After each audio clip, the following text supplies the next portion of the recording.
কিছু নয়, ও গেয়ে দিলে হয়ে গেল, এইরকম একটা ব্যাপার, বুঝলে? জানাশোনা গজল, ভালো লাগা। আচ্ছা আচ্ছা, আব্বাসের দিকে নকল করতে গেলে বাজেট বেড়ে যাবে কিন্তু। হ্যাঁ আচ্ছা, আমি আমি আমি ভুল বললাম ভাই। আমি এখানে গজল বলতে এসেছি, আমার আজিজুল ভাইটা এসব যারা আছে তারা আমাকে গজলের বাজেট দেবে। এখন আমি যদি ওয়াজ করি, ওয়াজের বাজেট আলাদা হবে না? হ্যাঁ হয়ে গেল তো প্রভু, তুমি গাই দিলাম তো এক্ষুনি। আচ্ছা আচ্ছা ঠিক আছে, আমার ভাইদের রিকোয়েস্ট হচ্ছে আব্বাস সিদ্দিকের একটু নকল শুনবে তো ইনশাল্লাহ আমি শোনাবো। তবে আমি 50,000 টাকা বাজেটের যে বক্তা আব্বাস সিদ্দিকী সাহেব, তানার থেকে ভক্ত বেশি আমি আমার খোকা মাওলানা, আপনারা জানেন তো খোকা মাওলানা চাহিদা আছে এদিকে। হ্যাঁ বাদামের খোলা বলে মরা মানুষ কবরে যায়, কত আযাব গজব হয়, মরা মানুষ কবরে যায়, কত বিপদ হয়, কত মুসিবত হয়। হে আল্লাহ আমি তো চাই তোমার দরবারে, আমার যা করেছে জানিয়া বাবা বাদে যেন মানুষ কবরে যায়, যেন কোনো বিপদ বলে মায়েরা কি বলবো, ও খালারা কি বলবো, ও বুবুরা কি বলবো, দেখতে দেখতে এক তালা নয়, দুই তালা নয়, 7 তালা জাহান পানির তলায় ঢুকে গেল। হায় রে, এরকম বক্তাদের নকল আমার ভাইরা আমাকে রিকোয়েস্ট করছে। তবে আমি এখন আছি, আমি চলে যাচ্ছি না। আমি দেখতে পাচ্ছি অনেক মায়েরা বা অনেকে চলে যাচ্ছে আবার আসছে। তবে এইটা খুব খারাপ জিনিস ভাই, যার খিদে পাচ্ছে সে বাড়িতে খেয়ে টেয়ে আবার এসে বসছে, খুব সর্বনাশ। আমরা এখানে কষ্ট করে মরি আর লোক সব খেয়ে খেয়ে আবার আসছে। যারা চলে যাবেন তারা যেন না আসে, আর যারা বসে থাকবে তারা যেন শেষ পর্যন্ত বসে থাকে, এটা রিকোয়েস্ট করছি। বুড়িমা গজল গাওয়ার আগে একটা মূল গজল আপনাদের শোনাই, আমার মায়েরা বিশেষ করে শুনবেন।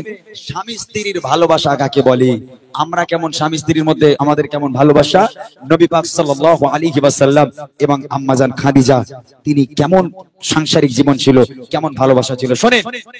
আম্মাজান খাদিজার আব্বাজান ছিলেন বড় লোক, অনেক জায়গা জমি সোনা দানার মালিক ছিলেন আম্মাজান খাদিজা।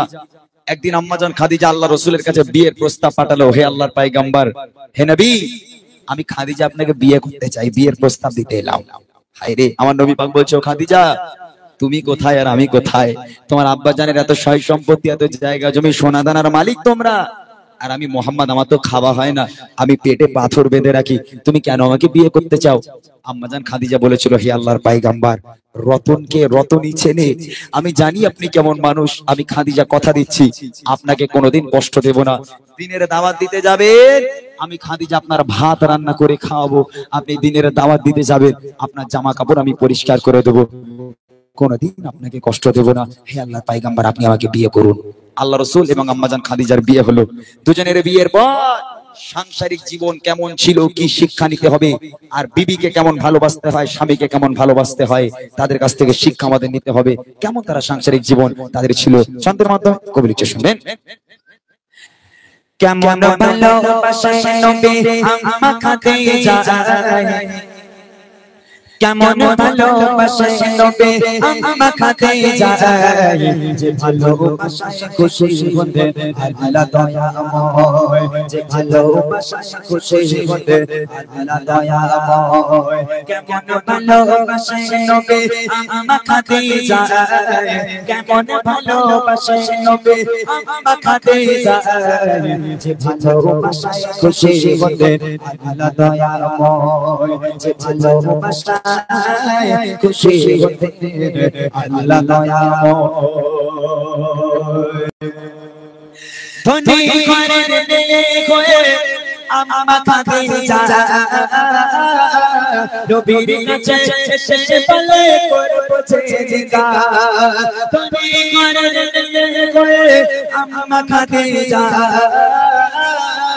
নবীর কাছে এসে বলে করব জিদা, নবী বলে, ও খাদিজা কেন চাও আমায়, নবী বলে, ও খাদিজা কেন চাও আমায়।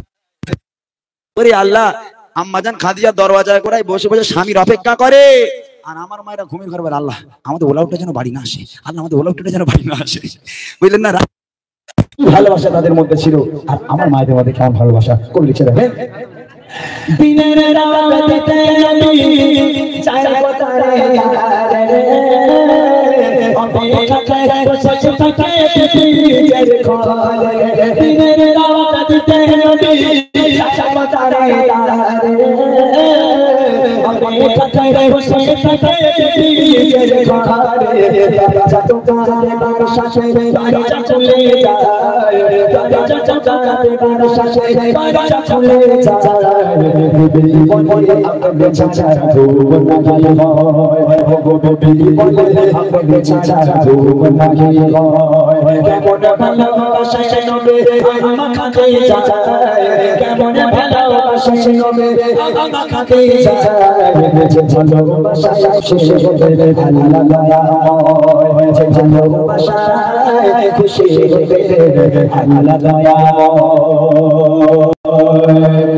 একদিন নবী পাক রাত্রেবেলা বাড়িতে এলো, দরওয়াজায় টোকা মারলো, দরওয়াজা খুলে গেল। আম্মাজান খাদিজার সামনে দাঁড়িয়ে আছে। আল্লাহ রাসূল আম্মাজান খাদিজার দেখে হাউমাউ করে কেঁদে উঠেছে। কেন জানে? আল্লাহ রাসূল বাড়ি এসে দরজা খুলে দেখছে আম্মাজান খাদিজা দাঁড়িয়ে আছে, আর আম্মাজান খাদিজার জামাটা এমন ভাবে ছেঁড়া, এমন ভাবে ছিঁড়ে গেছে, ও জামা সেলাইও করা যাবে না, তাবলিও মারা যাবে না। এদিকে আল্লাহ রাসূল হাউমাউ করে কেঁদে উঠেছে। আম্মাজান খাদিজা আল্লাহ রাসূলের জড়িয়ে ধরলো, হে আমার স্বামী, আপনি কাঁদছেন কেন? আল্লাহ রাসূল বলছেন, খাদিজা, তুমি কোন ঘরের মেয়ে খাদিজা? তোমার আব্বা জানেন এত সয় সম্পত্তি, এত জায়গা জমি, সোনা দানার মালিক তোমরা। সব সোনা দানা গুলো এনে আমি নবী আমার রাস্তায় তুমি কুরবানি করে দিয়েছো খাদিজা। আজকে তোমার অবস্থা দেখো, তোমার জামাটা এমন ভাবে ছিঁড়ে গেছে, আমি স্বামী হয়ে ও জামা সেলাইও করতে পারবো না। ও খাদিজা, আমি তোমাকে ভালো রাখতে পারলাম না। আম্মাজান খাদিজা বলছে, হে আমার স্বামী, আমি আপনার কাছে কোনোদিন কষ্ট পাইনি, আলহামদুলিল্লাহ ভালো আছি, তবে জীবনে তো কিন্তু চাইনি। তিনটে জিনিস চাইবো, দেবেন? আবদার দেবেন? আল্লাহ রাসূল বলছে, বলো খাদিজা। আম্মাজান খাদিজা বলছে, প্রথম নম্বর আবদার, আমি খাদিজা যেদিন ইন্তেকাল হয়ে যাব, আমি খাদিজা যেদিন মারা যাব, ওই দোকান থেকে কাফন কিনে পরালে হবে না, তাহলে আপনার এই পিরহান, আপনার এই জুব্বা মুবারক আমাকে কাফন করে দিতে হবে। দ্বিতীয় নম্বর আবদার হলো, যখন আমাকে কবরে শোয়ানো হবে, কবরে শোয়ানোর আগে আপনি নিজে কবরে নামবেন, কবরের চারপাশটা একবার হাঁটবেন, কেননা আমি খাদিজা কবরের আযাবের ভয় পাই। কবর যদি আমাকে আযাব দেয়, আপনার পায়ের ছাপ থাকলে কবর আমাকে আর আযাব দিতে পারবে না। আর তৃতীয় নম্বর আবদার হলো, মুনকার নেকির ফারিস্তারা যতক্ষণ আমার সওয়ালের জবাব না করবে, আমার কবরের ধারে বসে থাকতে হবে, বাড়ি যেতে পারবেন না। এই তিনটা আবদার রাখবেন। আল্লাহ রাসূল বলছে, খাদিজা, তোমার তিনটে আবদার মেনে নিলাম, তোমার তিনটে আবদারই আমি পূরণ করব। আমার মায়েরা এরকম আবদার করে স্বামীর কাছে, বলে এটাকে আমি মরে গেলে একটু ভালো করে কবরটা দিও, একটু দোয়া করো, কোরআন পড়ো, ওসব বলে। ওসব না, আমার মায়েদের আবদার, যখন ঈদ হয়ে গেলে তুমি দীঘায় যাবে না, একটু বকখালি যাবে না, আমার মায়েদের আবদার এইসব। আমার মায়েদের ওইসব কোনো আবদার নেই। কবি লিখছে, দেখেন, বিবি বলে ও স্বামী মরণে রে পারে, কবরে শাহাদাত আমায় সুতা কাফন করে, কবরে চাই আসে গুরুর খেতে,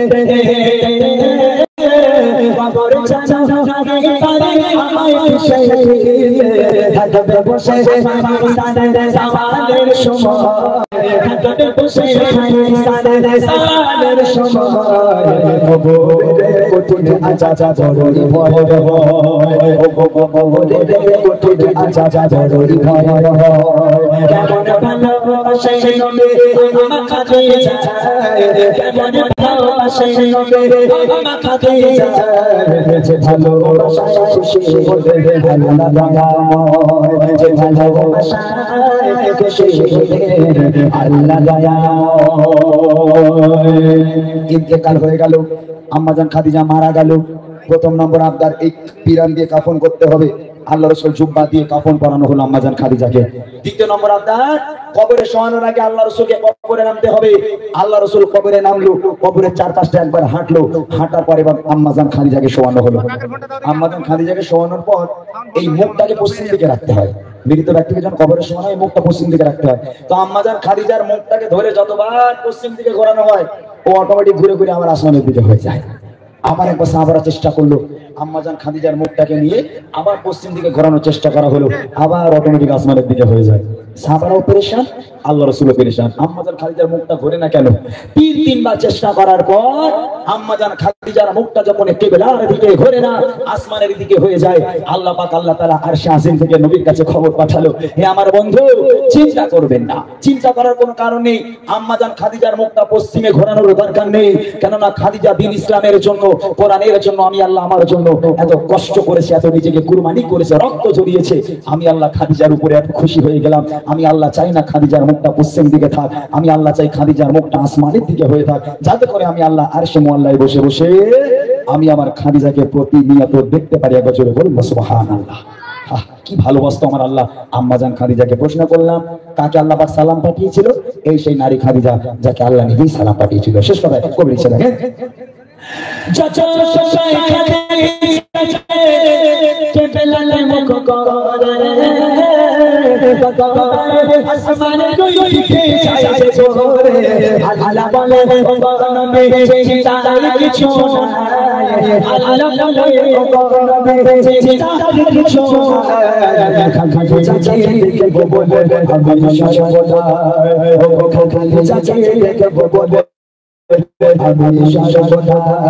কেমন ভালোবাসে নবী আমার খাদিজা, কেমন ভালোবাসে নবী আমার খাদিজা, যে ভালোবাসা খুশি হবে আল্লাহ দয়াময়, যে ভালোবাসা খুশি হবে আল্লাহ দয়াময়, যে ভালোবাসা খুশি হবে আল্লাহ দয়াময়, যে ভালোবাসা খুশি হবে